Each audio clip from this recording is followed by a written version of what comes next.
ਗਰਮੀਆਂ ਦੀ ਦੁਪਹਿਰ ਸੀ। ਮੈਂ ਇਕੱਲੀ ਬੈਠੀ ਗਰਮੀ ਵਿੱਚ ਲਾਈਟ ਵਾਲਿਆਂ ਨੂੰ ਗਾਲਾਂ ਕੱਢ ਰਹੀ ਸੀ। ਇੰਨੀ ਭਿਅੰਕਰ ਗਰਮੀ ਵਿੱਚ ਵੀ 3-3 ਘੰਟੇ ਲਾਈਟ ਕੱਟ ਲੈਂਦੇ ਸੀ। ਰਾਤ ਨੂੰ ਵੀ ਮੈਂ ਗਰਮੀ ਵਿੱਚ ਸੌਂ ਨਾ ਸਕੀ। ਹੁਣ ਵੀ ਸੌਣ ਦਾ ਇਰਾਦਾ ਕੀਤਾ ਸੀ ਕਿ ਲਾਈਟ ਚਲੀ ਗਈ। ਮੈਨੂੰ ਆਪਣੇ ਹਾਲਾਤ ਅਤੇ ਉਸ ਗਰੀਬੀ 'ਤੇ ਬਹੁਤ ਗੁੱਸਾ ਆ ਰਿਹਾ ਸੀ। ਸੁਣਿਆ ਸੀ ਕਿ ਚੰਗੇ ਇਲਾਕਿਆਂ ਵਿੱਚ ਲਾਈਟ ਨਹੀਂ ਕੱਟੀ ਜਾਂਦੀ, ਪਰ ਅਸੀਂ ਤਾਂ ਇੱਕ ਗਰੀਬ ਆਬਾਦੀ ਵਿੱਚ ਰਹਿੰਦੇ ਸੀ। ਪਤਾ ਨਹੀਂ ਕਦੋਂ ਸਾਡੇ ਹਾਲਾਤ ਬਦਲਣਗੇ। ਮੈਂ ਇਹਨਾਂ ਸੋਚਾਂ ਵਿੱਚ ਗੁੰਮ ਸੀ ਕਿ ਦਰਵਾਜ਼ੇ 'ਤੇ ਘੰਟੀ ਵੱਜਣ ਦੀ ਆਵਾਜ਼ ਆਈ। ਜਿਵੇਂ ਹੀ ਮੈਂ ਦਰਵਾਜ਼ਾ ਖੋਲ੍ਹਿਆ ਤਾਂ ਸਾਹਮਣੇ ਖੜੀ 40-45 ਸਾਲਾਂ ਦੀ ਔਰਤ ਨੂੰ ਦੇਖ ਕੇ ਮੈਂ ਹੈਰਾਨ ਰਹਿ ਗਈ, ਕਿਉਂਕਿ ਉਸ ਨੂੰ ਮੈਂ ਚੰਗੀ ਤਰ੍ਹਾਂ ਜਾਣਦੀ ਸੀ। ਉਹ ਕੋਈ ਹੋਰ ਨਹੀਂ ਬਲਕਿ ਮੇਰੇ ਪਤੀ ਦੀ ਮਾਲਕਣ ਸੀ। ਉਸ ਦਾ ਸਾਡੇ ਘਰੇ ਕੀ ਕੰਮ ਸੀ? ਉਹ ਇੱਥੇ ਕਿਉਂ ਆਈ ਸੀ? ਇਹ ਸੋਚ ਕੇ ਮੈਂ ਬਹੁਤ ਪਰੇਸ਼ਾਨ ਹੋ ਰਹੀ ਸੀ। ਕਿਤੇ ਮੇਰੇ ਪਤੀ ਤੋਂ ਕੋਈ ਗਲਤੀ ਤਾਂ ਨਹੀਂ ਹੋ ਗਈ। ਮੇਰਾ ਪਤੀ ਇੱਕ ਹਫ਼ਤੇ ਤੋਂ ਦਫ਼ਤਰ ਦੇ ਕੰਮ ਦੇ ਸਿਲਸਿਲੇ ਵਿੱਚ ਦੂਜੇ ਸ਼ਹਿਰ ਗਿਆ ਹੋਇਆ ਸੀ ਅਤੇ 2 ਦਿਨਾਂ ਬਾਅਦ ਉਸਨੇ ਆਉਣਾ ਸੀ। ਇਸ ਤਰ੍ਹਾਂ ਉਸ ਦੀ ਮਾਲਕਣ ਦਾ ਸਾਡੇ ਘਰ ਦੇ ਦਰਵਾਜ਼ੇ 'ਤੇ ਆਉਣਾ ਮੈਨੂੰ ਪਰੇਸ਼ਾਨ ਕਰ ਰਿਹਾ ਸੀ। ਉਹ ਮੁਸਕਰਾਈ ਅਤੇ ਕਿਹਾ, ਸਾਧਨਾ ਅੰਦਰ ਆਉਣ ਲਈ ਨਹੀਂ ਕਹੇਂਗੀ। ਉਸ ਦੀ ਗੱਲ ਸੁਣ ਕੇ ਮੈਂ ਹੜ ਗਈ ਅਤੇ ਜਲਦੀ ਨਾਲ ਚਿਹਰੇ 'ਤੇ ਝੂਠੀ ਮੁਸਕਰਾਹਟ ਸਜਾ ਕੇ ਕਿਹਾ, ਹਾਂਜੀ ਅੰਦਰ ਆ ਜਾਓ। ਪਰ ਦਿਲ ਹੀ ਦਿਲ ਵਿੱਚ ਮੈਂ ਡਰੀ ਹੋਈ ਸੀ। ਦਰਅਸਲ ਮੇਰੇ ਪਤੀ ਦੀ ਮਾਲਕਣ ਮੈਨੂੰ ਬਹੁਤ ਚੰਗੀ ਤਰ੍ਹਾਂ ਇਸ ਵਜ੍ਹਾ ਨਾਲ ਪਹਿਚਾਣਦੀ ਸੀ, ਕਿਉਂਕਿ ਜਦੋਂ ਵੀ ਆਫਿਸ ਵਿੱਚ ਕੋਈ ਛੋਟਾ-ਮੋਟਾ ਕੰਮ ਹੁੰਦਾ ਸੀ ਤਾਂ ਮੇਰਾ ਪਤੀ ਜ਼ਰੂਰ ਆਪਣੇ ਨਾਲ ਮੈਨੂੰ ਲੈ ਜਾਂਦਾ ਸੀ। ਪਰ ਇੰਨੀ ਵੱਡੀ ਕੰਪਨੀ ਦੀ ਮਾਲਕਣ ਦਾ ਗਰੀਬ ਲੋਕਾਂ ਦੇ ਦਰਵਾਜ਼ੇ 'ਤੇ ਆ ਕੇ ਖੜੇ ਹੋ ਜਾਣਾ ਬਹੁਤ ਹੀ ਅਜੀਬੋ-ਗਰੀਬ ਗੱਲ ਸੀ। ਜਿਸ ਅੰਦਾਜ਼ੇ ਨਾਲ ਉਹ ਆਈ ਸੀ, ਇਸ ਤਰ੍ਹਾਂ ਲੱਗ ਰਿਹਾ ਸੀ ਕੋਈ ਖਾਸ ਗੱਲ ਆ। ਉਸ ਨੂੰ ਆਪਣੇ ਛੋਟੇ ਜਿਹੇ ਡਰਾਇੰਗ ਰੂਮ ਵਿੱਚ ਬਿਠਾ ਲਿਆ। ਮੈਨੂੰ ਆਪਣੇ ਘਰ ਦੀ ਹਾਲਤ 'ਤੇ ਸ਼ਰਮਿੰਦਗੀ ਹੋਣ ਲੱਗੀ। ਪਹਿਲੀ ਵਾਰ ਮੈਨੂੰ ਆਪਣੇ ਛੋਟੇ ਜਿਹੇ ਘਰ ਦੀ ਖਰਾਬ ਹਾਲਤ 'ਤੇ ਬਹੁਤ ਜ਼ਿਆਦਾ ਸ਼ਰਮਿੰਦਗੀ ਹੋ ਰਹੀ ਸੀ। ਉੱਪਰੋਂ ਲਾਈਟ ਵੀ ਨਹੀਂ ਸੀ। ਗਰਮੀ ਨਾਲ ਬੁਰਾ ਹਾਲ ਸੀ। ਗੁੱਸਾ ਵੀ ਆ ਰਿਹਾ ਸੀ। ਮੈਂ ਪ੍ਰਕਾਸ਼ ਨੂੰ ਕਈ ਵਾਰ ਕਿਹਾ ਸੀ ਕਿ ਘਰ ਨੂੰ ਠੀਕ ਕਰਵਾਓ। ਉਹ ਹਮੇਸ਼ਾ ਹੀ ਇਹ ਕਹਿ ਕੇ ਸਾਰ ਦਿੰਦਾ ਸੀ ਕਿ ਅਗਲੇ ਸਾਲ ਕਰਵਾ ਦੇਵਾਂਗੇ, ਅਤੇ ਅਗਲਾ ਸਾਲ ਸਾਡੀ ਜ਼ਿੰਦਗੀ ਵਿੱਚ ਆਉਂਦਾ ਹੀ ਨਹੀਂ ਸੀ। ਤਨਖਾਹ ਆਉਣ ਤੋਂ ਪਹਿਲਾਂ ਹੀ ਖਰਚ ਹੋ ਜਾਂਦੀ ਸੀ। ਹਾਲਾਤ ਇਸ ਤਰ੍ਹਾਂ ਦੇ ਸੀ ਕਿ ਬਦਲ ਹੀ ਨਹੀਂ ਰਹੇ ਸੀ। ਪ੍ਰਕਾਸ਼ ਦੀ ਮਾਲਕਿਨ ਟੀਨਾ ਗੌਰ ਨਾਲ ਕਦੇ ਮੈਨੂੰ ਦੇਖਦੀ ਤੇ ਕਦੇ ਮੇਰੇ ਘਰ ਦੀ ਹਾਲਤ ਦੇਖਦੀ। ਉਸ ਦੇ ਹਾਵ ਭਾਵ ਸਮਝ ਨਹੀਂ ਆ ਰਹੇ ਸੀ। ਮੈਂ ਪਹਿਲਾਂ ਉਸ ਨੂੰ ਪਾਣੀ ਦਿੱਤਾ ਤੇ ਫਿਰ ਫੌਰਨ ਪ੍ਰਕਾਸ਼ ਦੇ ਬਾਰੇ ਵਿੱਚ ਪੁੱਛਿਆ ਕਿ ਸਭ ਠੀਕ ਤਾਂ ਹੈ। ਤੁਸੀਂ ਇੰਨੀ ਅਚਾਨਕ ਸਾਡੇ ਘਰ ਕਿਵੇਂ? ਮੇਰਾ ਸਵਾਲ ਸੁਣ ਕੇ ਉਹ ਹੱਸ ਪਈ ਤੇ ਕਹਿਣ ਲੱਗੀ, ਬੇਫਿਕਰ ਰਹੋ ਪ੍ਰਕਾਸ਼ ਨੂੰ ਕੁਝ ਨਹੀਂ ਹੋਇਆ। ਦੱਸੋ ਕਿ ਮੈਂ ਤੁਹਾਡੇ ਘਰ ਨਹੀਂ ਆ ਸਕਦੀ? ਤੁਹਾਨੂੰ ਮੇਰਾ ਘਰੇ ਆਉਣਾ ਚੰਗਾ ਨਹੀਂ ਲੱਗਿਆ ਤਾਂ ਮੈਂ ਚਲੀ ਜਾਂਦੀ ਹਾਂ। ਮੈਂ ਫੌਰਨ ਨਾਂਹ ਵਿੱਚ ਸਿਰ ਹਿਲਾ ਦਿੱਤਾ। ਮੈਂ ਆਪਣੇ ਪਤੀ ਦੀ ਮਾਲਕਣ ਨੂੰ ਕਿਵੇਂ ਨਾਰਾਜ਼ ਕਰ ਸਕਦੀ ਸੀ? ਮਾਲਕਿਨ ਨੇ ਸਾਰੇ ਘਰ ਵਿੱਚ ਨਜ਼ਰ ਮਾਰੀ ਤਾਂ ਮੈਨੂੰ ਕਹਿੰਦੀ, ਤੁਹਾਡਾ ਘਰ ਤਾਂ ਬਹੁਤ ਛੋਟਾ। ਇਸ ਨੂੰ ਮੁਰੰਮਤ ਕਰਵਾਉਣ ਦੀ ਬਜਾਏ ਤੁਸੀਂ ਇੱਕ ਵਧੀਆ ਕਲੋਨੀ ਵਿੱਚ ਸ਼ਿਫਟ ਹੋਣ ਬਾਰੇ ਕਿਉਂ ਨਹੀਂ ਸੋਚਦੇ? ਮੈਡਮ ਦੀ ਗੱਲ ਸੁਣ ਕੇ ਮੈਨੂੰ ਹਾਸੀ ਆਉਣ ਲੱਗੀ ਤੇ ਮੈਂ ਹੱਸ ਕੇ ਕਿਹਾ, ਸਾਡੀ ਇੰਨੀ ਔਕਾਤ ਕਿੱਥੇ ਕਿ ਅਸੀਂ ਇੱਕ ਵਧੀਆ ਸੁਸਾਇਟੀ ਵਿੱਚ ਘਰ ਲੈ ਲਈਏ। ਅਸੀਂ ਤਾਂ ਇਸ ਘਰ ਨੂੰ ਮੁਰੰਮਤ ਕਰਵਾਉਣ ਬਾਰੇ ਹੀ ਸੋਚ ਰਹੇ ਹਾਂ ਅਤੇ ਉਹ ਵੀ ਨਹੀਂ ਹੋ ਰਿਹਾ। ਇਹ ਗੱਲ ਸੁਣ ਕੇ ਮਾਲਕਿਨ ਨੇ ਮੇਰੇ ਵੱਲ ਦੇਖਿਆ ਅਤੇ ਕਿਹਾ ਕਿ ਤੈਨੂੰ ਇੱਕ ਵੱਡੇ ਘਰ ਦੀ ਖੁਆਇਸ਼ ਨਹੀਂ ਆ? ਉਹ ਮੇਰੇ ਤੋਂ ਇੰਨੇ ਬੇਤੁਕੇ ਸਵਾਲ ਕਿਉਂ ਪੁੱਛ ਰਹੀ ਸੀ? ਮੈਨੂੰ ਤਾਂ ਉਸ ਦੇ ਆਉਣ ਦੀ ਵਜ੍ਹਾ ਵੀ ਸਮਝ ਨਹੀਂ ਆ ਰਹੀ ਸੀ।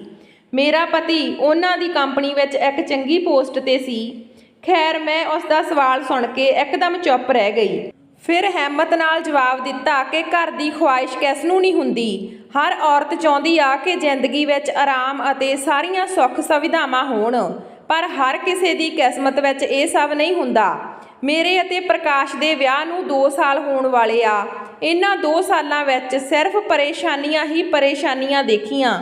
ਇੰਨੀ ਵਧੀਆ ਨੌਕਰੀ ਹੋਣ ਦੇ ਬਾਵਜੂਦ ਵੀ ਅਸੀਂ ਬਹੁਤ ਜ਼ਿਆਦਾ ਪਰੇਸ਼ਾਨ ਰਹਿੰਦੇ ਹਾਂ। ਵਿਆਹ ਵੇਲੇ ਪ੍ਰਕਾਸ਼ ਨੇ ਕਰਜ਼ਾ ਚੁੱਕ ਲਿਆ ਸੀ ਤੇ ਹੁਣ ਤੱਕ ਉਹੀ ਕਰਜ਼ਾ ਨਹੀਂ ਲਿਆ।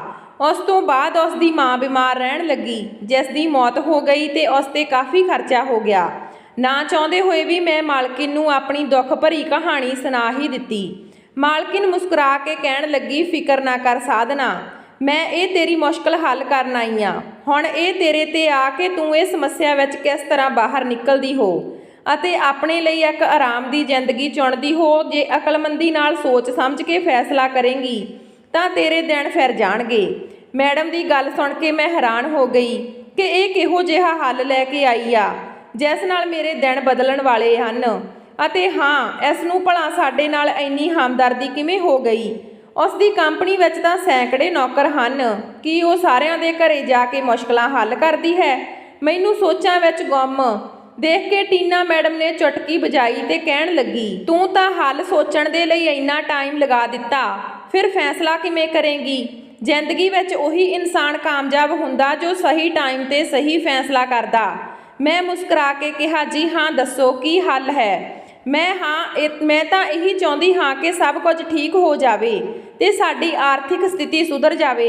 ਟੀਨਾ ਮੈਡਮ ਨੇ ਮੁਸਕਰਾ ਕੇ ਕਿਹਾ ਕਿ ਮੈਂ ਆਪਣੀ ਅੱਧੀ ਕੰਪਨੀ ਤੇਰੇ ਨਾਮ ਕਰ ਦਿੰਦੀ ਹਾਂ, ਤੇਰੀਆਂ ਸਾਰੀਆਂ ਸਮੱਸਿਆਵਾਂ ਦੂਰ ਹੋ ਜਾਣਗੀਆਂ। ਮੈਡਮ ਦੀ ਗੱਲ ਸੁਣ ਕੇ ਮੇਰੇ ਤਾਂ ਹੋਸ਼ ਉੱਡ ਗਏ। ਮੈਂ ਉਸ ਨੂੰ ਅਜਿਹੀਆਂ ਨਜ਼ਰਾਂ ਨਾਲ ਦੇਖਿਆ ਜਿਵੇਂ ਉਹ ਪਾਗਲ ਹੋ ਗਈ ਆ। ਉਹ ਮੈਨੂੰ ਕਹਿਣ ਲੱਗੀ, ਮੈਂ ਸੱਚ ਕਹਿ ਰਹੀ ਹਾਂ, ਮੈਂ ਵਾਕਈ ਆਪਣੀ ਅੱਧੀ ਕੰਪਨੀ ਤੇਰੇ ਨਾਮ ਕਰ ਦੇਵਾਂਗੀ ਅਤੇ ਡਿਫੈਂਸ ਵਿੱਚ ਇੱਕ ਬਹੁਤ ਵੱਡਾ ਬੰਗਲਾ ਤੋਹਫੇ ਵਿੱਚ ਦੇਵਾਂਗੀ। ਬਲਕਿ ਤੈਨੂੰ ਤਾਂ ਮੈਂ ਆਪਣੇ ਹੀ ਬੰਗਲੇ ਵਿੱਚ ਆਪਣੇ ਨਾਲ ਰੱਖ ਲਵਾਂਗੀ। ਮੈਨੂੰ ਲੱਗਿਆ ਕਿ ਉਹ ਮਜ਼ਾਕ ਕਰ ਰਹੀ ਆ, ਪਰ ਉਸਦੇ ਚਿਹਰੇ ਤੇ ਅਜਿਹੀ ਸਾਦਗੀ ਛਾਈ ਹੋਈ ਸੀ ਜਿਵੇਂ ਉਹ ਕਿਸੇ ਵੱਡੇ ਕਾਰੋਬਾਰੀ ਸਮੱਸਿਆ ਦੇ ਲਈ ਸਾਡੇ ਘਰ ਆਈ ਹੋਵੇ। ਮੈਂ ਹਲਕਾਉਂਦੇ ਹੋਏ ਉਸ ਨੂੰ ਪੁੱਛਿਆ, ਤੁਸੀਂ ਅੱਧੀ ਕੰਪਨੀ ਮੇਰੇ ਨਾਮ ਕਿਉਂ ਕਰੋਗੇ? ਮੇਰੀ ਗੱਲ ਸੁਣ ਕੇ ਉਹ ਹੱਸ ਪਈ ਤੇ ਕਹਿਣ ਲੱਗੀ, ਹੁਣ ਤੂੰ ਸਹੀ ਸਵਾਲ ਕੀਤਾ। ਮੈਂ ਤੈਨੂੰ ਦੱਸਦੀ ਹਾਂ ਕਿ ਤੈਨੂੰ ਇਹ ਸਭ ਕੀਮਤ ਦੇ ਮਿਲੇਗਾ। ਦਰਅਸਲ ਤੈਨੂੰ ਮੇਰੇ ਨਾਲ ਇੱਕ ਡੀਲ ਕਰਨੀ ਪਵੇਗੀ। ਇਹ ਸਮਝ ਲੈ ਕਿ ਮੈਂ ਇੱਕ ਸੌਦਾ ਕਰਨ ਲਈ ਆਈ ਹਾਂ, ਪਰ ਜੇ ਤੇਰੀ ਮਰਜ਼ੀ ਹੋਈ ਤਾਂ ਤੇਰੀ ਅਤੇ ਮੇਰੀ ਜ਼ਿੰਦਗੀ ਦਾ ਸਭ ਤੋਂ ਵਧੀਆ ਸੌਦਾ ਹੋਵੇਗਾ। ਮੈਂ ਤਾਂ ਉਸ ਦੀ ਗੱਲ ਪੂਰੀ ਸੁਣਨ ਲਈ ਬੇਤਾਬ ਹੋਣ ਲੱਗੀ। ਮੈਂ ਤਾਂ ਸੁਪਨੇ ਵਿੱਚ ਵੀ ਨਹੀਂ ਸੋਚ ਸਕਦੀ ਸੀ ਕਿ ਮੈਨੂੰ ਬੈਠੇ ਬਿਠਾਏ ਅਜਿਹੀ ਆਫਰ ਮਿਲ ਜਾਵੇਗੀ। ਮੈਂ ਸੋਚ ਲਿਆ ਸੀ ਕਿ ਉਹ ਜੋ ਵੀ ਕਹੇਗੀ ਮੈਂ ਝਟਪਟ ਮੰਨ ਜਾਵਾਂਗੀ। ਉਹਨਾਂ ਦੇ ਬਾਅਦ ਟੀਨਾ ਮੈਡਮ ਨੇ ਜੋ ਡੀਲ ਮੇਰੇ ਸਾਹਮਣੇ ਰੱਖੀ, ਉਹ ਸੁਣ ਕੇ ਤਾਂ ਮੇਰੇ ਹੋਸ਼ ਉੱਡ ਗਏ। ਮੈਨੂੰ ਲੱਗਿਆ ਇਸ ਬੁੱਢੀ ਦਾ ਦਿਮਾਗ ਖਰਾਬ ਹੋ ਗਿਆ। 50 ਸਾਲ ਦੀ ਹੋ ਕੇ ਵੀ ਇਹ ਕਿਹੋ ਜਿਹੀਆਂ ਗੱਲਾਂ ਕਰ ਰਹੀ ਆ। ਮੇਰੇ ਚਿਹਰੇ ਦਾ ਰੰਗ ਬਦਲਦਾ ਦੇਖ ਕੇ ਟੀਨਾ ਮੈਡਮ ਕਹਿਣ ਲੱਗੀ, ਸਾਧਨਾ, ਜਜ਼ਬਾਤੀ ਹੋਣ ਦੀ ਬਜਾਏ ਹੋਸ਼ ਨਾਲ ਕੰਮ ਲੈ। ਤੇਰੇ ਤੇ ਤੇਰੇ ਹੋਣ ਵਾਲੇ ਬੱਚੇ ਦਾ ਭਵਿੱਖ ਬਣ ਜਾਵੇਗਾ। ਕਦੋਂ ਤੱਕ ਤੂੰ ਇਸ ਨਰਕ ਭਰੀ ਜ਼ਿੰਦਗੀ ਵਿੱਚ ਰਹੇਂਗੀ? ਮੈਂ ਕੋਈ ਵੀ ਅਜਿਹੀ ਗੱਲ ਗਲਤ ਨਹੀਂ ਕਹੀ। ਸੋਚ ਤਾਂ ਸਹੀ, ਤੂੰ ਅੱਧੀ ਕੰਪਨੀ ਦੀ ਮਾਲਕ ਬਣ ਜਾਵੇਂਗੀ। ਰਹਿਣ ਲਈ ਵੱਡਾ ਸਾਰਾ ਬੰਗਲਾ ਤੇ ਜ਼ਿੰਦਗੀ ਦੇ ਹਰ ਇੱਕ ਆਰਾਮ ਹੋਣਗੇ। ਤੂੰ ਦੁਨੀਆ ਦੀ ਸੈਰ ਕਰ ਸਕਦੀ ਹਾਂ। ਤੇਰੇ ਪਤੀ ਤੇ ਤੇਰਾ ਵੀ ਹੀ ਹੱਕ ਹੋਵੇਗਾ। ਲੱਖਾਂ ਵਿੱਚ ਖੇਡੇਂਗੀ। ਉਸ ਤੋਂ ਜ਼ਿਆਦਾ ਤੈਨੂੰ ਕੀ ਚਾਹੀਦਾ? ਟੀਨਾ ਮੈਡਮ ਮੈਨੂੰ ਸੋਹਣੇ ਸੋਹਣੇ ਖੁਆਬ ਦਿਖਾ ਰਹੀ ਸੀ ਅਤੇ ਮੇਰਾ ਦਿਲ ਕਰ ਰਿਹਾ ਸੀ ਕਿ ਮੈਂ ਮੇਜ਼ ਤੇ ਪਏ ਗਮਲੇ ਨੂੰ ਚੱਕ ਕੇ ਉਸ ਦੇ ਸਿਰ ਵਿੱਚ ਮਾਰ ਦੇਵਾਂ, ਪਰ ਮੇਰੀ ਮਜਬੂਰੀ ਸੀ ਕਿਉਂਕਿ ਮੇਰਾ ਪਤੀ ਉਸ ਦੀ ਕੰਪਨੀ ਦਾ ਨੌਕਰ ਸੀ। ਅੱਜ ਦੇ ਦੌਰ ਵਿੱਚ ਨੌਕਰੀ ਮਿਲਣਾ ਮੁਸ਼ਕਲ ਸੀ, ਇਸ ਲਈ ਮੈਂ ਆਪਣੇ ਹੱਥਾਂ ਨੂੰ ਰੋਕ ਲਿਆ। ਇਸ ਲਈ ਮੈਂ ਉਸ ਨੂੰ ਨਰਮੀ ਨਾਲ ਕਿਹਾ ਕਿ ਤੂੰ ਜੋ ਵੀ ਸੌਦਾ ਮੇਰੇ ਨਾਲ ਕਰਨ ਆਈ, ਮੈਨੂੰ ਉਹ ਕਿਸੇ ਵੀ ਸੂਰਤ ਵਿੱਚ ਮਨਜ਼ੂਰ ਨਹੀਂ। ਅਜਿਹਾ ਕਰਨਾ ਤਾਂ ਦੂਰ ਮੈਂ ਸੋਚ ਵੀ ਨਹੀਂ ਸਕਦੀ ਅਤੇ ਘੱਟ ਤੋਂ ਘੱਟ ਆਪਣੀ ਉਮਰ ਦਾ ਤਾਂ ਖਿਆਲ ਕਰ ਲੈਂਦੀ। ਮੇਰੀ ਗੱਲ ਸੁਣ ਕੇ ਟੀਨਾ ਹੌਲੀ ਜਿਹੀ ਮੁਸਕਰਾਈ ਤੇ ਕਹਿਣ ਲੱਗੀ, ਤੂੰ ਮੇਰੀ ਉਮਰ ਨੂੰ ਛੱਡ, ਤੂੰ ਆਪਣੇ ਵੱਲ ਦੇਖ। ਹੁਣ ਤੂੰ ਜਵਾਨ ਖੂਬਸੂਰਤ ਆ। ਤੈਨੂੰ ਨਹੀਂ ਲੱਗਦਾ ਕਿ ਇਹ ਮੁਸ਼ਕਲ ਹਾਲਾਤ ਤੇਰੀ ਖੂਬਸੂਰਤੀ ਨੂੰ ਮਿੱਟੀ ਵਿੱਚ ਮਿਲਾ ਦੇਣਗੇ? ਇਹ ਕਹਿ ਕੇ ਉਹ ਉੱਠ ਖੜੀ ਹੋਈ ਅਤੇ ਜਾਂਦੇ ਜਾਂਦੇ ਆਪਣੇ ਪਰਸ ਵਿੱਚੋਂ 2 ਲੱਖ ਦਾ ਚੈੱਕ ਕੱਢ ਕੇ ਮੇਰੇ ਵੱਲ ਨੂੰ ਕੀਤਾ, ਪਰ ਮੈਂ ਉਹ ਚੈੱਕ ਨਾ ਲਿਆ। ਫਿਰ ਉਸਨੇ ਉਹ ਚੈੱਕ ਟੇਬਲ ਤੇ ਰੱਖ ਦਿੱਤਾ ਤੇ ਕਿਹਾ, ਇਹ ਮੇਰੇ ਵੱਲੋਂ ਤੋਹਫਾ। ਇੱਕ ਵਾਰ ਮੇਰੀ ਗੱਲ ਤੇ ਗੌਰ ਜ਼ਰੂਰ ਕਰ ਲਵੀਂ। ਜਦੋਂ ਮੇਰੀ ਗੱਲ ਚੰਗੀ ਲੱਗੀ ਤਾਂ ਮੇਰੇ ਨਾਲ ਗੱਲ ਕਰ ਲਵੀਂ। ਮੈਂ ਤੇਰੇ ਜਵਾਬ ਦਾ ਇੰਤਜ਼ਾਰ ਕਰਾਂਗੀ। ਸੋਚ ਸਮਝ ਕੇ ਆਪਣੇ ਹੱਕ ਦਾ ਫੈਸਲਾ ਕਰਨਾ। ਅਜਿਹਾ ਨਾ ਹੋਵੇ ਕਿ ਇਹ ਗਰਮੀ ਤੇਰੇ ਹੁਸਨ ਨੂੰ ਮੁਰਝਾ ਦੇਵੇ। 2 ਲੱਖ ਦਾ ਚੈੱਕ ਦੇਖ ਕੇ ਮੇਰੀਆਂ ਅੱਖਾਂ ਅੱਡੀਆਂ ਦੀਆਂ ਅੱਡੀਆਂ ਰਹਿ ਗਈਆਂ।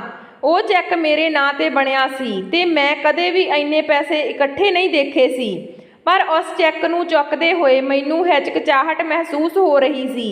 ਇਸ ਲਈ ਮੈਂ ਆਪਣਾ ਹੱਥ ਅੱਗੇ ਨਹੀਂ ਕੀਤਾ ਸੀ ਕਿਉਂਕਿ ਮੈਂ ਟੀਨਾ ਮੈਡਮ ਦੇ ਇਰਾਦੇ ਨੂੰ ਸਮਝ ਗਈ ਸੀ। ਟੀਨਾ ਮੈਡਮ ਚੈੱਕ ਟੇਬਲ ਤੇ ਰੱਖ ਕੇ ਚਲੀ ਗਈ ਤੇ ਮੈਨੂੰ ਸੋਚਣ ਦਾ ਟਾਈਮ ਦੇ ਗਈ। ਮੈਂ ਤਾਂ ਪਹਿਲਾਂ ਹੀ ਗਰਮੀ ਨਾਲ ਪਸੀਨੋ ਪਸੀਨੀ ਹੋ ਰਹੀ ਸੀ। ਹੁਣ ਇਹ ਗੱਲ ਸੁਣ ਕੇ ਤਾਂ ਹੋਰ ਪਸੀਨੇ ਆਉਣ ਲੱਗੇ ਸੀ। ਮੈਡਮ ਦੇ ਜਾਂਦੇ ਹੀ ਮੈਂ ਦਰਵਾਜ਼ਾ ਬੰਦ ਕੀਤਾ ਤੇ ਚੈੱਕ ਨੂੰ ਚੱਕ ਕੇ ਦੇਖਿਆ ਅਤੇ ਲਿਖੇ ਜ਼ੀਰੋਆਂ ਨੂੰ ਵਾਰ-ਵਾਰ ਗਿਣ ਰਹੀ ਸੀ, ਪਰ ਮੇਰਾ ਦਿਲ ਬੁਰੀ ਤਰ੍ਹਾਂ ਧੜਕ ਰਿਹਾ ਸੀ। ਅਜੀਬ ਜਿਹੀ ਖੁਸ਼ੀ ਦਾ ਅਹਿਸਾਸ ਹੋ ਰਿਹਾ ਸੀ, ਪਰ ਜੇ ਇਹ ਚੈੱਕ ਮੈਂ ਉਹਨਾਂ ਦੇ ਹੱਥੋਂ ਲੈ ਲੈਂਦੀ ਤਾਂ ਮਾਲਕਿਨ ਇਹੀ ਸਮਝਦੀ ਕਿ ਮੈਂ ਉਸ ਦੀ ਗੱਲ ਮੰਨ ਲਈ, ਜਦ ਕਿ ਮੈਂ ਕਿਸੇ ਵੀ ਸੂਰਤ ਵਿੱਚ ਅਜਿਹਾ ਨਹੀਂ ਕਰ ਸਕਦੀ ਸੀ। ਮੈਂ ਜਲਦੀ ਨਾਲ ਉਸ ਚੈੱਕ ਨੂੰ ਚੱਕ ਕੇ ਅਲਮਾਰੀ ਵਿੱਚ ਲੁਕੋ ਦਿੱਤਾ। ਮੈਂ ਸੋਚਣ ਲੱਗੀ ਕਿ ਮਾਲਕਿਨ ਨੂੰ ਪ੍ਰਕਾਸ਼ ਵਿੱਚ ਅਜਿਹਾ ਕੀ ਨਜ਼ਰ ਆਇਆ।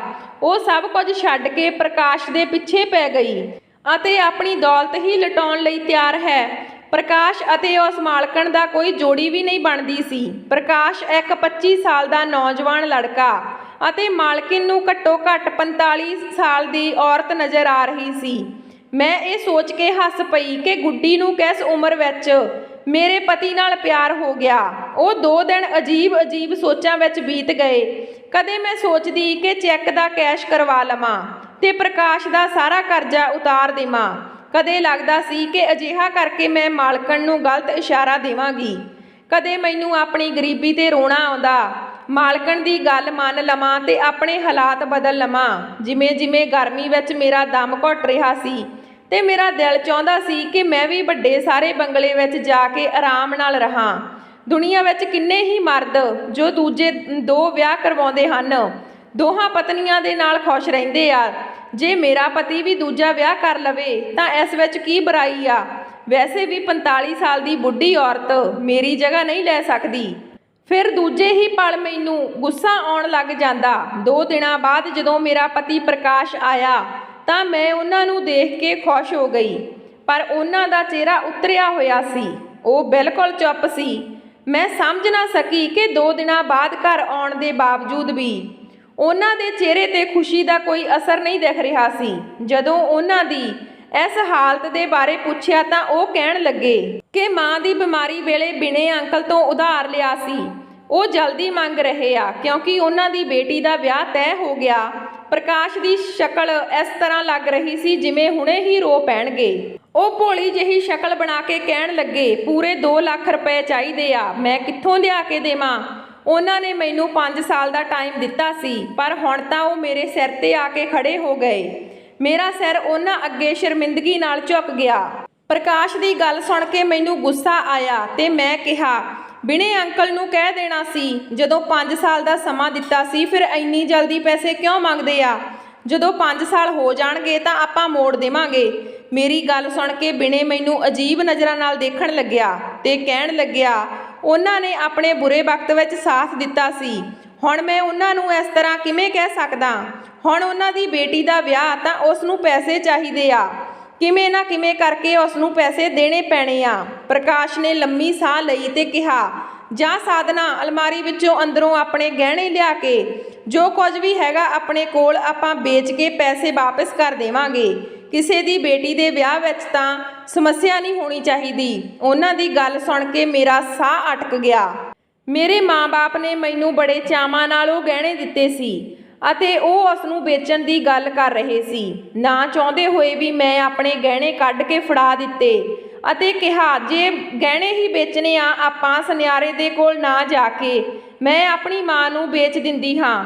ਇਹ ਸੁਣ ਕੇ ਪ੍ਰਕਾਸ਼ ਨੇ ਕੁਝ ਨਹੀਂ ਕਿਹਾ ਤੇ ਰਾਜ਼ੀ ਹੋ ਗਿਆ, ਜਦ ਕਿ ਹਕੀਕਤ ਤਾਂ ਇਹ ਸੀ ਕਿ ਮੇਰਾ ਜੇਵਰਾਂ ਨੂੰ ਵੇਚਣ ਦਾ ਕੋਈ ਇਰਾਦਾ ਹੀ ਨਹੀਂ ਸੀ। ਅਗਲੇ ਦਿਨ ਜਦੋਂ ਪ੍ਰਕਾਸ਼ ਦਫ਼ਤਰ ਲਈ ਗਏ ਤਾਂ ਮੈਂ ਬੈਂਕ ਪਹੁੰਚ ਗਈ। ਮੈਂ ਉਸ 2 ਲੱਖ ਰੁਪਏ ਕੈਸ਼ ਕਰਵਾ ਲਏ ਅਤੇ ਆਪਣੇ ਸਾਰੇ ਗਹਿਣੇ ਮਾਂ ਦੇ ਕੋਲ ਰੱਖ ਆਈ ਤੇ ਉਸ ਨੂੰ A to Z ਤੱਕ ਗੱਲ ਸਾਰੀ ਸੁਣਾ ਆਈ। ਮਾਂ ਮੈਨੂੰ ਕਹਿਣ ਲੱਗੀ, ਤੂੰ ਪਾਗਲ ਤਾਂ ਨਹੀਂ ਹੋ ਗਈ? ਜੇ ਪ੍ਰਕਾਸ਼ ਦੀ ਮਾਲਕਣ ਇੰਨੀ ਅਮੀਰ ਆ ਤਾਂ ਤੂੰ ਉਸ ਦਾ ਵਿਆਹ ਪ੍ਰਕਾਸ਼ ਨਾਲ ਕਰਵਾ ਦੇ। ਤੂੰ ਬੇਫਿਕਰ ਰਹਿ, ਤੇਰੇ ਰਿਸ਼ਤੇ ਨੂੰ ਕੁਝ ਨਹੀਂ ਹੋਣਾ। ਉਹ 45 ਸਾਲ ਦੀ ਬੁੱਢੀ ਵਿੱਚ ਇੰਨਾ ਦਮ ਕਿੱਥੇ ਕਿ ਉਹ ਤੇਰੇ ਪਤੀ ਨੂੰ ਸਾਂਭ ਲਵੇ। ਪ੍ਰਕਾਸ਼ ਤੈਨੂੰ ਹੀ ਪਿਆਰ ਕਰਦਾ, ਤੂੰ ਉਸ ਦੀ ਅੱਧੀ ਜਾਇਦਾਦ ਆਪਣੇ ਨਾਮ ਲਵਾ ਲਾ। ਪ੍ਰਕਾਸ਼ ਥੋੜੇ ਦਿਨਾਂ ਵਿੱਚ ਹੀ ਉਸ ਨੂੰ ਛੱਡ ਕੇ ਤੇਰੇ ਕੋਲ ਆ ਜਾਵੇਗਾ ਤੇ ਫਿਰ ਤੇਰੀ ਐਸ਼ ਹੋ ਜਾਵੇਗੀ। ਮੇਰੀ ਮਾਂ ਨੇ ਬੜੀ ਹੀ ਚਲਾਕੀ ਨਾਲ ਮੈਨੂੰ ਆਈਡੀਆ ਸਮਝਾ ਦਿੱਤਾ। ਮੇਰੀ ਮਾਂ ਪੈਸਿਆਂ ਨੂੰ ਲੈ ਕੇ ਹਮੇਸ਼ਾ ਹੀ ਬਹੁਤ ਲਾਲਚੀ ਸੀ। ਕਿਤੇ ਨਾ ਕਿਤੇ ਉਹ ਚੀਜ਼ ਮੇਰੇ ਅੰਦਰ ਵੀ ਸੀ। ਕਦੇ-ਕਦੇ ਟਾਈਮ ਅਤੇ ਹਾਲਾਤ ਇਨਸਾਨ ਨੂੰ ਲਾਲਚੀ ਬਣਾ ਦਿੰਦੇ ਆ ਅਤੇ ਮੈਂ ਵੀ ਮੁਸ਼ਕਿਲ ਹਾਲਾਤਾਂ ਤੋਂ ਤੰਗ ਆ ਚੁੱਕੀ ਸੀ। ਇਸ ਲਈ ਮੈਂ ਫੈਸਲਾ ਕੀਤਾ ਕਿ ਮੈਂ ਪ੍ਰਕਾਸ਼ ਦਾ ਵਿਆਹ ਟੀਨਾ ਮੈਡਮ ਨਾਲ ਕਰਵਾ ਦੇਵਾਂਗੀ। ਮੈਂ ਅਗਲੇ ਹੀ ਦਿਨ ਟੀਨਾ ਮੈਡਮ ਨੂੰ ਫੋਨ ਕੀਤਾ ਤੇ ਕਿਹਾ, ਮੈਨੂੰ ਤੁਹਾਡੀ ਡੀਲ ਮਨਜ਼ੂਰ ਹੈ, ਕਾਗਜ਼ ਤਿਆਰ ਕਰਵਾਓ। ਮੈਂ ਪ੍ਰਕਾਸ਼ ਨੂੰ ਮਨਾਉਂਦੀ ਹਾਂ। ਮੈਂ ਪ੍ਰਕਾਸ਼ ਦੇ ਉਹਦੇ ਸ਼ਾਮ ਤੱਕ ਦੇ ਹੱਥ ਤੇ 2 ਲੱਖ ਰੁਪਈਆ ਰੱਖ ਦਿੱਤਾ ਅਤੇ ਨਾਲ ਹੀ ਇਹ ਮਨਾਉਣ ਦੀ ਕੋਸ਼ਿਸ਼ ਕੀਤੀ ਕਿ ਉਹ ਟੀਨਾ ਮੈਡਮ ਨਾਲ ਵਿਆਹ ਕਰਵਾ ਲਵੇ। ਇਹ ਗੱਲ ਸੁਣਦੇ ਹੀ ਮੇਰਾ ਜਵਾਨ ਪਤੀ ਆਪਣੇ ਹੱਥੋਂ ਉਖੜ ਗਿਆ ਅਤੇ ਕਹਿਣ ਲੱਗਾ ਕਿ ਤੂੰ ਕਿਹੋ ਜਿਹੀਆਂ ਗੱਲਾਂ ਕਰ ਰਹੀ ਆਂ। ਉਹ ਇਹ ਗੱਲ ਮੰਨਣ ਨੂੰ ਬਿਲਕੁਲ ਤਿਆਰ ਨਹੀਂ ਸੀ, ਪਰ ਹੌਲੀ-ਹੌਲੀ ਕਰਕੇ ਮੈਂ ਉਸ ਨੂੰ ਮਨਾ ਹੀ ਲਿਆ। ਉਹ ਟੀਨਾ ਮੈਡਮ ਨਾਲ ਵਿਆਹ ਕਰਨ ਨੂੰ ਤਿਆਰ ਹੋ ਗਿਆ, ਜਦਕਿ ਮਾਲਕਨ ਨੇ ਪ੍ਰਕਾਸ਼ ਦੀ ਰਜਾਮੰਦੀ ਸੁਣਦੇ ਹੀ ਆਪਣੀ ਕੰਪਨੀ ਦੇ ਅੱਗੇ ਮੇਰਾ ਨਾਮ ਲਿਖ ਦਿੱਤਾ ਅਤੇ ਉਹ ਪ੍ਰਕਾਸ਼ ਨਾਲ ਵਿਆਹ ਕਰਕੇ ਲੈ ਗਈ। ਮੈਂ ਵੀ ਜਲਦੀ ਆਪਣਾ ਸਾਰਾ ਸਮਾਨ ਬੰਨ੍ਹ ਲਿਆ ਤੇ ਪੂਰੇ 2 ਘੰਟੇ ਬਾਅਦ ਪ੍ਰਕਾਸ਼ ਅਤੇ ਟੀਨਾ ਮੈਡਮ ਘਰ ਵਾਪਸ ਆਏ। ਮੈਨੂੰ ਵੀ ਆਪਣੇ ਨਾਲ ਗੱਡੀ ਵਿੱਚ ਬਿਠਾ ਲਿਆ ਤੇ ਅਸੀਂ ਇੱਕ ਵੱਡੇ ਸਾਰੇ ਬੰਗਲੇ ਵਿੱਚ ਪਹੁੰਚੇ। ਉਹ ਬੰਗਲਾ ਨਹੀਂ, ਮੇਰੇ ਸੁਪਨਿਆਂ ਦੀ ਤਸਵੀਰ ਸੀ ਜੋ ਮੈਨੂੰ ਮਿਲ ਰਹੀ ਸੀ। ਇਹ ਤਾਂ ਖੁਸ਼ੀ ਨਾਲ ਪਾਗਲ ਹੋ ਰਹੀ ਸੀ। ਮੈਂ ਕਦੇ ਟੀਨਾ ਮੈਡਮ ਦੀ ਸ਼ਕਲ ਦੇਖਦੀ ਤੇ ਕਦੇ ਪ੍ਰਕਾਸ਼ ਦੀ। ਪ੍ਰਕਾਸ਼ ਬਿਲਕੁਲ ਚੁੱਪ ਸੀ ਤੇ ਟੀਨਾ ਮੈਡਮ ਦੇ ਚਿਹਰੇ ਤੇ ਖੁਸ਼ੀ ਨਜ਼ਰ ਆ ਰਹੀ ਸੀ। ਮੈਂ ਸੋਚ ਰਹੀ ਸੀ ਕਿ ਇਹ ਖੁਸ਼ੀ ਬਸ ਕੁਝ ਹੀ ਦਿਨਾਂ ਦੀ ਮਹਿਮਾਨ ਆ, ਕਿਉਂਕਿ ਪ੍ਰਕਾਸ਼ ਜ਼ਿਆਦਾ ਟਾਈਮ ਟੀਨਾ ਮੈਡਮ ਦੇ ਨਾਲ ਨਹੀਂ ਰਹਿ ਸਕਦਾ। ਨਾ ਹੀ ਉਹ ਖੂਬਸੂਰਤ ਸੀ ਅਤੇ ਨਾ ਹੀ ਜਵਾਨ। ਭਲਾ ਉਹ ਮੇਰਾ ਮੁਕਾਬਲਾ ਕਿਵੇਂ ਕਰ ਸਕਦੀ ਸੀ? ਪਰ ਉਸ ਘਰ ਵਿੱਚ ਪਹਿਲੀ ਹੀ ਰਾਤ ਮੇਰੀਆਂ ਅੱਖਾਂ ਹੈਰਾਨੀ ਨਾਲ ਫਟੀਆਂ ਦੀਆਂ ਫਟੀਆਂ ਰਹਿ ਗਈਆਂ ਜਦੋਂ ਰਾਤ ਦੇ ਟਾਈਮ ਮੇਰੇ ਬੈੱਡਰੂਮ ਵਿੱਚ ਟੀਨਾ ਮੈਡਮ ਚਲੀ ਆਈ।